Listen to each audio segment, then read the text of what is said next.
ராசி அப்படின்ற போது பாத்தீங்கன்னா மகர ராசியில இருக்கக்கூடிய நட்சத்திர பாதங்கள் அப்படின்றது வந்து பாத்தீங்கன்னா உத்திராடம் 2, 3, 4 3 பாதங்கள் இருக்கு. திருவோணத்துல 4 பாதங்கள், அதாவது 1, 2, 3, 4 பாதங்கள் இருக்கு. அவிட்டத்துல வந்து பாத்தீங்கன்னாக்கா 1ஆம் பாதம் 2ஆம் பாதம். இந்த குரு பயிற்சி அப்படின்றது மிதனத்துல இருந்து கடகத்துக்கு மாறும். இப்போ மகர ராசிக்காரங்களுக்கு முதல் விஷயம் அப்படின்னு பாத்தீங்கன்னா இவங்களுடைய 11ஆம் இடம் அப்படின்னு சொல்லக்கூடிய லாபஸ்தானம், மூத்த சகோதர ஸ்தானம் அப்படின்னு சொல்லக்கூடிய விருச்சிகத்தை தனது 5ஆம் பாதையை பார்த்துக்கலாம். அப்போ அந்த இடத்துல என்ன பலன்கள் அப்படின்னு பாத்தீங்க அப்படின்னா, இவங்களுக்கு ஏதாவது ஒரு லாபங்கள் அல்லது முன்னேற்றங்கள் அல்லது தொழில் சார்ந்த விஷயங்கள்ல ஏதாவது ஒரு புது விஷயங்கள், புது அணுகுமுறைகள் இதெல்லாமே உங்களுக்கு கிடைக்கும். அடுத்தது கடகத்துல இருக்கக்கூடிய குரு அப்படின்றவரு இந்த மகரத்தை இந்த சந்திரனை நேரடியா பார்க்கணும்.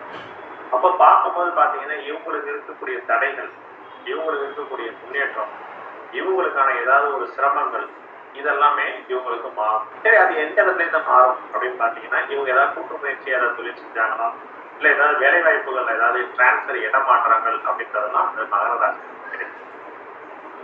சரி, அடுத்தது இந்த மகர ராசிக்கு 3ஆம் இடம் அப்படின்னு சொல்லக்கூடிய மீனத்தை தன்னை குரு கடகத்திலிருந்து 9ஆம் பார்க்கணும்.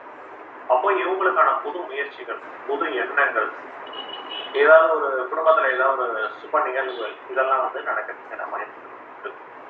அடுத்து இதே குரு கடகத்திலேருந்து அதிசாரம் பெற்று சிம்மத்துக்கு போகும்போது என்ன ஆகும் அப்படின்னு பார்த்தீங்கன்னா, இவங்களுடைய 12ஆம் இடம் அப்படின்னு சொல்லக்கூடிய இடத்தை பார்க்குறாங்க. அப்போ இவங்களுக்கு ஒரு கலைகள் அல்லது ஒரு தொழிலில் இருக்கக்கூடிய நிம்மதி இதெல்லாம் வந்து மிக சிறப்பான பலன்களை தரும்.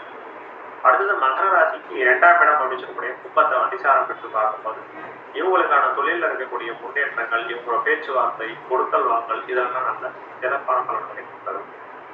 அடுத்தது மேஷம் அப்படின்னு சொல்லக்கூடிய 9ஆம் இடத்தை சிம்மத்துல அதிசாரம் பெற்று பார்க்கும்போது இவங்களுக்கான வீடு வாசல், வாகனம் இது எல்லாமே இந்த மகர ராசிக்காரர்களுக்கு மிகவும் சிறப்பாக அமையும்.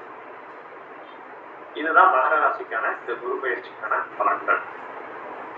ஓகேங்களா? மகேஸ்வர் ஓகேங்களா? அந்த சேவ் பண்ணிடுறேன். இப்போ வந்து அடுத்தது வந்து கும்பராசியை பற்றி சொல்றோம். 1 minute. ரஞ்சிதா